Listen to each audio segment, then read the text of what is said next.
আওয়ামী লীগের যারা অপকর্ম করেনি তারা বিএনপির সদস্য হতে পারবেন বললেন আমির খসরু। খুলনায় তারুণ্যের সমাবেশ। আগামীকালের মধ্যে অন্তর্বর্তী প্রশাসন গঠন সহ 5 দফা দাবি 7 কলেজের শিক্ষার্থীদের। সোমবার থেকে মাঠে নামার হুঁশিয়ারি।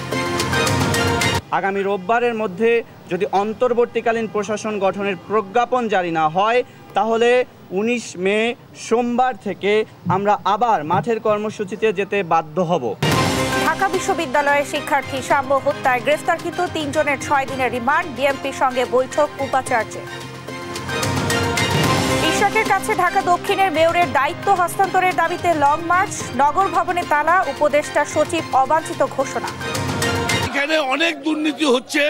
এই দুর্নীতিগুলা ইঞ্জিনিয়ার ইশাক এখানে বসলে তারা দুর্নীতি করতে পারবে না, এই জন্য তাকে শপথ দিতে দেওয়া হচ্ছে না। উদ্যোক্তা তৈরির সুযোগ করে দিতে ক্ষুদ্র ঋণের জন্ম বললেন প্রধান উপদেষ্টা। মাইক্রো ক্রেডিট রেগুলেটরি অথরিটি ভবন উদ্বোধন। মাগুরা চাঞ্চল্যকর আসিয়া ধর্ষণ ও হত্যা মামলায় প্রধান আসামি হিটু শেখের মৃত্যুদণ্ড। 3 জন খালাস। বাদীপক্ষে অসন্তোষ। আসামি হিটু শেখকে নারী ও শিশু নির্যাতন দমন আইন 2009-2 ধারায় দোষী সাব্যস্ত ক্রমে সর্বোচ্চ শাস্তি মৃত্যুদণ্ড প্রদান করেছেন। এবং বিসিবির গঠনতন্ত্রে নিয়োগের বিষয়ে অসঙ্গতি। ফের দুদকের অভিযান। খতিয়ে দেখা হবে 14 ক্লাবের নাম পরিবর্তনের বিষয়ে। সংবাদ সন্ধ্যায় দেখছিলেন সংবাদ শিরোনাম। সঙ্গে আছি আমি শারমিন নাসি। এবার থাকছে বিস্তারিত। আওয়ামী লীগের চিহ্নিত সন্ত্রাসীদের স্থান বিএনপিতে নেই।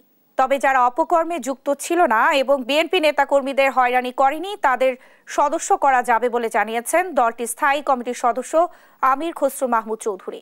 শনিবার দুপুরে চট্টগ্রাম বিএনপি কার্যালয়ে দলের সদস্য ফর্ম বিতরণ ও নবায়ন কর্মসূচি অনুষ্ঠানে একথা বলেন তিনি। আমির খসরু আরও বলেন, দেশের বৃহত্তর অংশকে বিএনপির সদস্য করতে হবে। এ সময় দলটির যুগ্ম মহাসচিব শহীদ উদ্দিন চৌধুরী আনি বলেন, যারা প্রতিযোগিতায় আসতে চায় তারা বিএনপির সঙ্গে পারবে না। কোনো ষড়যন্ত্র দলের অগ্রযাত্রার পথে বাধা হতে পারবে না বলেও জানান তিনি। আমরা জানি একটা অদৃশ্য শক্তি কাজ করছে। আমরা জানি আমাদের ভোটে বাধা হয়ে দাঁড়াতে পারে কেউ কেউ। আজকে সে অদৃশ্য শক্তি কিছুটা হলো আমরা দেখছি। কালো আবরণে তারা এই সমাজের মধ্যে রাতের আধারে বলেন দিনের আলোতে বলেন মাঝে মাঝে উঁকি মারে। আমরা চিনি তাদেরকে। এখন একজন ভালো লোক সে হয়তো আওয়ামী লীগের ওই চিহ্নিত দোষর না, বাট হয়তো আওয়ামী লীগকে সমর্থন করতেও পারে। আমরা জানি না সে কাকে ভোট দিছে, আমরা জানি না।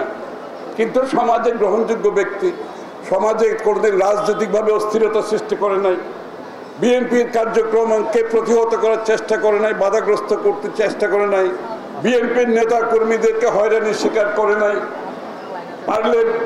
পারলে ইনডাইরেক্টলি সহযোগিতাও করেছে বিভিন্ন ক্ষেত্রে। তাদের তো হতে কোনো বাধা নেই।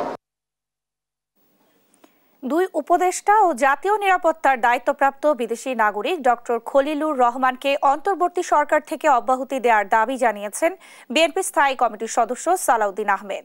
শনিবার বিকেলে খুলনা ও বরিশাল বিভাগের সমন্বয়ে খুলনা সার্কিট হাউস মাঠে বিএনপির তারুণ্যের সমাবেশে তিনি একথা জানান। এ সময় তিনি আরও বলেন, অনির্দিষ্টকাল থাকতে চাইলে অন্তর্বর্তী সরকারকে ঘেরাও করা হবে, যা জাতির জন্য লজ্জাজনক। তাই সম্মান বজায় রাখতে প্রধান উপদেষ্টাকে ডিসেম্বরের মধ্যে নির্বাচন দেওয়ার আহ্বানও জানান তিনি।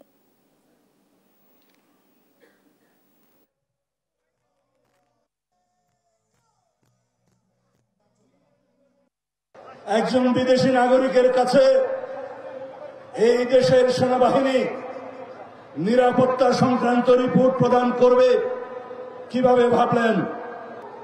এরোগ্যান্টলি আপনার সেই উপদেষ্টা বলছে তাতে নাকি কিছু যায় আসে না। এই জনসভা থেকে দাবি করছি, সেই জাতীয় নিরাপত্তা উপদেষ্টাকে আপনি বিদায় করুন।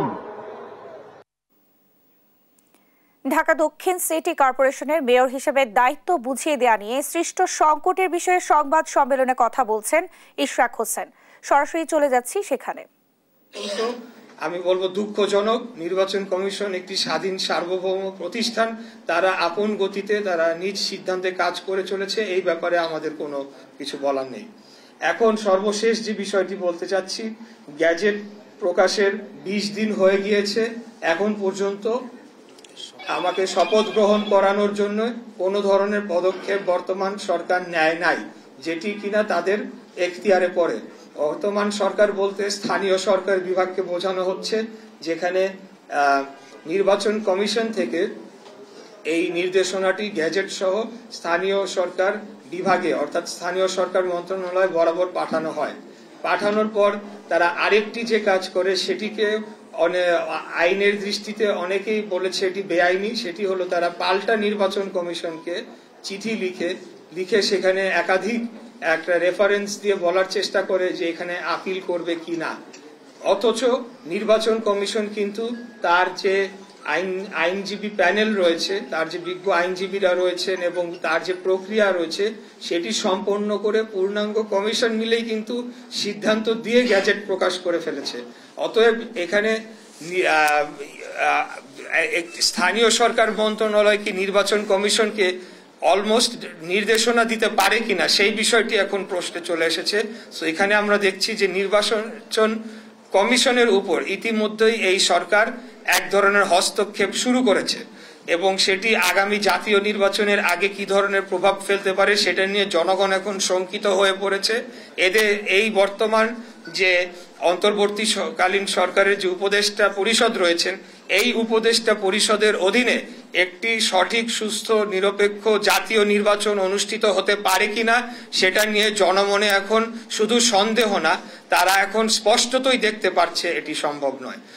আর আরেকটি যে কথা বলতে চাই, যে সেই ব্যাপারেও নির্বাচন কমিশনও পাল্টা উত্তর দিয়েছে যে তারা সম্পূর্ণ আইনি ব্যাখ্যা দিয়ে কোন কোন গ্রাউন্ডে কিভাবে তারা এই সিদ্ধান্তটি নিয়েছে এবং গ্যাজেটটি প্রকাশ করেছে। সেটি পাওয়ার পরে স্থানীয় সরকার মন্ত্রণালয় তারা এখন কালক্ষেপণ করার জন্য আবারও চিঠি দিয়েছে। এখন কোথায় দিয়েছে সেটা বলতে পারছি না। কেউ বলছে আইন মন্ত্রণালয় দিয়েছে, কেউ বলছে সলিসিটর অফিসে দিয়েছে। নানা ধরনের কালক্ষেপণের আশ্রয় তারা নিয়েছে। এটির মধ্যে দিয়ে স্পষ্টতই বোঝা যায় যে একটি সরকারের ভেতর একটি সরকার রয়েছে যারা এখন দলীয় আচরণ করছে। তারা একটি বিশেষ দলকে সুবিধা দেওয়ার জন্য তাদের পলিসি অনুযায়ী তারা কাজ করে চলেছে। কারণ এর মাঝে আরেকটি ঘটনা আপনারা দেখতে পাবেন যে এনসিপি থেকে একটি দর্শক এতক্ষণ ব্রিফ করছিলেন ইশরাক হোসেন। আগামীকালের মধ্যে স্বতন্ত্র সেন্ট্রাল ইউনিভার্সিটির অন্তর্বর্তী প্রশাসন গঠনের প্রজ্ঞাপন জারি না হলে সোমবার থেকে আন্দোলনে নামার আলটিমেটাম দিয়েছেন 7 কলেজের শিক্ষার্থীরা। শনিবার বিকেলে ইডেন কলেজে গেলে সংবাদ সম্মেলনে এই ঘোষণা দেওয়া হয়। এ সময় আগামী 1 মাসের মধ্যে নতুন বিশ্ববিদ্যালয়ের অধ্যাদেশ জারিসহ 5 দফা দাবি জানায় শিক্ষার্থীরা। মোহাম্মদ আলাউদ্দিনের প্রতিবেদন। বছরের শুরুতেই অধিভুক্ত 7 কলেজকে আলাদা করার কথা জানায় ঢাকা বিশ্ববিদ্যালয় কর্তৃপক্ষ। কলেজগুলোকে নিয়ে আলাদা বিশ্ববিদ্যালয় প্রতিষ্ঠার কথা থাকলেও দৃশ্যমান কোনো অগ্রগতি নেই। এমন পরিস্থিতিতে ইডেন মহিলা কলেজ কেটে সংবাদ সম্মেলন করেন 7 কলেজের শিক্ষার্থীরা। এ সময় 1 মাসের মধ্যে নতুন সেন্ট্রাল ইউনিভার্সিটির অধ্যাদেশ জারি সহ 5 দফা দাবি জানান তারা। মাননীয় পরিকল্পনা উপদেষ্টার আশ্বাসের প্রতি সম্মান রেখে এই সংবাদ সম্মেলন থেকে আমরা 5 দফা দাবি তুলে ধরছি।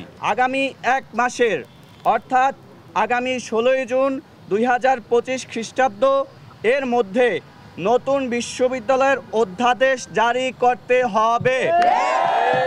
সেই সঙ্গে রোববারের মধ্যে স্বতন্ত্র বিশ্ববিদ্যালয়টির অন্তর্বর্তী প্রশাসন গঠনের প্রজ্ঞাপন জারির দাবিও জানায় শিক্ষার্থীরা। অন্যথায় 19 মে থেকে শান্তিপূর্ণভাবে মন্ত্রণালয় ঘেরাওয়ের কথা জানায় তারা।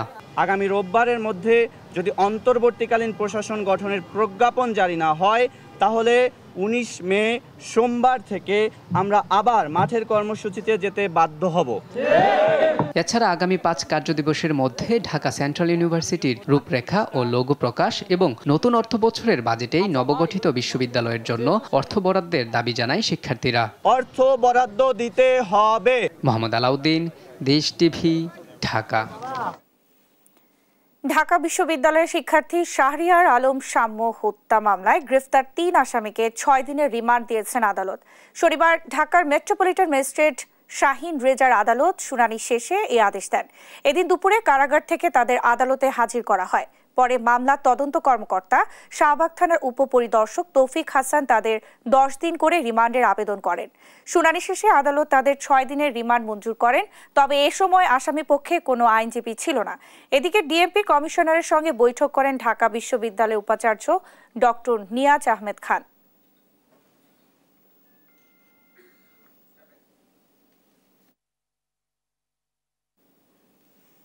ক্ষুদ্র ঋণের জন্য আলাদা ব্যাংক ও নতুন আইন প্রণয়নের নির্দেশনা দিয়েছেন প্রধান উপদেষ্টা ডক্টর মোহাম্মদ ইউনূস। বলেন, মাইক্রো ক্রেডিট ব্যাংক হবে একটি সামাজিক ব্যবসা প্রতিষ্ঠান, যা মুনাফা ভিত্তিক বাণিজ্যিক ব্যাংক নয়। শনিবার রাজধানীর আগারগাঁয়ে নবনির্মিত মাইক্রো ক্রেডিট রেগুলেটরি অথরিটি ভবন উদ্বোধন অনুষ্ঠানে এসব কথা বলেন তিনি। মোহাম্মদ সাকিবের রিপোর্ট। শনিবার রাজধানীর আগারগাঁওয়ে নবনির্মিত মাইক্রোক্রেডিট রেগুলেটরি অথরিটি MRA ভবন উদ্বোধন করেন প্রধান উপদেষ্টা doctor Mohammad Yunus. Bangladesh bank governor doctor Ahsan H Mansur বলেন, ক্ষুদ্র ঋণ ধীরে ধীরে স্বয়ংসম্পূর্ণতা অর্জন করেছে। বর্তমানে ব্যাংকিং খাতের প্রায় 10% সম্পদ রয়েছে মাইক্রোক্রেডিটের। মাইক্রোক্রেডিট হাঁটি হাঁটি পাপা করে আজকে অনেক দূরে গিয়েছে। বর্তমানে আমাদের ব্যাংকিং খাতের প্রায় 10% স্থান সমপরিমাণ অ্যাসেট আছে মাইক্রো ক্রেডিট সেক্টরে। এবং সবচেয়ে বড় কথা যেটা, ব্যাংকিং খাতে যে জায়গাগুলোতে দুর্বলতা, মাইক্রো ক্রেডিট খাতে কিন্তু সেই জায়গাগুলোতে শক্তিশালী একটা অবস্থান আছে। আর প্রধান উপদেষ্টা ডক্টর মোহাম্মদ ইউনূস বলেন, ক্ষুদ্র ঋণের জন্য নতুন আইনে আলাদা ব্যাংক তৈরি করতে হবে, যার লক্ষ্য মুনাফা অর্জন নয়, স্বল্প আয়ের মানুষকে উদ্যোক্তা হিসেবে গড়ে তোলা। মাইক্রো ক্রেডিট ব্যাংক নামে একটা আইন করতে হবে। এটা আইনের কথা আবাসিক নীতি আমরা পাচ্ছি এখানে। এটা পরিষ্কারভাবে এটা নতুন একটা ব্যাংক হতে হবে, নতুন আইনে লাইসেন্সের মধ্যে, আইনের মধ্যে থাকবে এটা একটা সামাজিক ব্যবসার প্রতিষ্ঠান হবে, অর্থাৎ মালিক এর কাছ থেকে কোনো মুনাফা নিতে পারবে না। এই পুরো গ্রামীণ মাইক্রো ক্রেডিট গ্রামীণ ব্যাংক সৃষ্টি হওয়ার মূলে যেটা ছিল, এটার আইডিয়া যে মানুষ মাত্রই উদ্যোক্তা। ডক্টর ইউনূস আরো বলেন, মাইক্রো ক্রেডিট রেগুলেটরি অথরিটি শুধু বাংলাদেশের জন্য নয়, পৃথিবীতে দৃষ্টান্ত হিসেবে কাজ করছে। মাইক্রো ক্রেডিট রেগুলেটরি অথরিটি শুধু যে বাংলাদেশের জন্য কাজ করেছে তা না, এটা আন্তর্জাতিকভাবে অনেক দেশের সহায়ক হয়েছে, সাহায্য করেছে যে জিনিসটা করে দেওয়ার জন্য। তো সেটার জন্য আমি অভিনন্দন জানাচ্ছি মাইক্রো ক্রেডিট রেগুলেটরি অথরিটিকে, যেটা পৃথিবীতে একটা দৃষ্টান্ত স্থাপন করার জন্য, একটা অধ্যায় সৃষ্টি করার জন্য। প্রকৃত ব্যাংক বলে দাবিদাররা লুটপাট করে পালিয়ে গেলেও ক্ষুদ্র ঋণের 1 পয়সাও লোপাট হয়নি বলে জানান প্রধান উপদেষ্টা।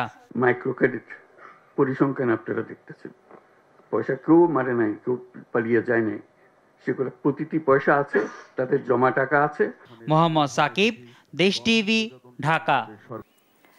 চাঞ্চল্যকর মাগুরায় আসিয়া ধর্ষণ ও হত্যা মামলার প্রধান আসামি হিটু শেখকে মৃত্যুদণ্ড দিয়েছেন আদালত। আর খালাস পেয়েছেন হিটু শেখের 2 ছেলে ও স্ত্রী। মাগুরার নারী ও শিশু নির্যাতন দমন ট্রাইব্যুনালের বিচারক M জাহিদ হাসান এই মামলার রায় দেন। মাত্র 14 কার্যদিবস শেষে এই মামলায় রায় দিলেন আদালত। তবে এই রায়ে অসন্তোষ জানিয়েছে আসিয়ার পরিবার। সহকর্মী পঙ্কজ রায়ের পাঠানো তথ্য ছবিতে আরো জানাচ্ছেন অঙ্কন চৌধুরী। বোনের বাড়িতে গিয়ে চলতি বছরের 6 মার্চ ধর্ষণ ও নির্যাতনের শিকার হয় আসিয়া। 13 মার্চ ঢাকার CMH এ চিকিৎসাধীন অবস্থায় তার মৃত্যু হয়। এই ঘটনায় দেশজুড়ে ব্যাপক সমালোচনার ঝড় ওঠে। সাক্ষ্য গ্রহণ ও শুনানি শেষে শনিবার এই মামলার রায় ঘোষণা করে মাগুরা জেলা নারী ও নির্যাতন দমন ট্রাইব্যুনালের বিচারক M জাহিদ হাসান। রায়ে প্রধান আসামি হিটু শেখের ফাঁসির আদেশ দেয়া হয়। তিনি আসিয়ার বোনের শ্বশুর। হিটু শেখের 2 ছেলে ও স্ত্রীকে খালাস দেয়া হয়। আজকে এই বিজ্ঞ বিচারিক আদালত, নারী ও শিশু নির্যাতন দমন ট্রাইব্যুনাল কিছুক্ষণ পূর্বে এই ঘোষিত রায়ের মাধ্যমে আসামি হিটু শেখকে নারী ও শিশু নির্যাতন দমন আইন 2009-2 ধারায় দোষী সাব্যস্ত ক্রমে সর্বোচ্চ শাস্তি মৃত্যুদণ্ড প্রদান করেছেন। তবে রায় পর্যালোচনা করে পরে আপিল বিভাগে সিদ্ধান্ত নেওয়া হবে বলে জানান তিনি। রায়ের কপি পাওয়ার পরে পর্যালোচনা করে উপযুক্ত কর্তৃপক্ষের সাথে আলোচনা এবং ইনস্ট্রাকশনসের ভিত্তিতে প্রয়োজনে উচ্চ আদালতে ওই অ্যাকুইটেড অ্যাকিউজদের কনসার্নে অ্যাপিল করা হবে। তবে এ রায়ে সন্তুষ্ট নন আসিয়ার পরিবার। 3 জনকে খালাস দেয় নারাজ তারা। আমি খুশি হইনি, কারণ আমার একটা বুদ্ধি দুটি মেয়ে নষ্ট করছে। আমার সহযোগিতা মূলত অনেক বেশি আমরা খুশি হলাম কিভাবে। আমি হাইকোর্টের কাছে আবেদন করতেছি যাতে তার শাস্তি হয়। গত 15 মার্চ আদালতে স্বীকারোক্তিমূলক জবানবন্দি দেন মূল আসামি হিটু শেখ। 13 এপ্রিল 4 আসামির বিরুদ্ধে আদালতে চার্জশিট জমা দেন এ মামলার তদন্তকারী কর্মকর্তা। রাষ্ট্রপক্ষের মতে এটি শুধু মামলা শেষ নয়, বরং নির্যাতনের বিরুদ্ধে জিরো টলারেন্স বার্তা। বিচারে দেরি হলেও ন্যায় বিচার শেষমেশে আসে। এই রায় তারই বাস্তব প্রমাণ বলে মন্তব্য করেছেন রাষ্ট্রপক্ষের আইনজীবীরা। নিউজ ডেস্ক, দেশ টিভি।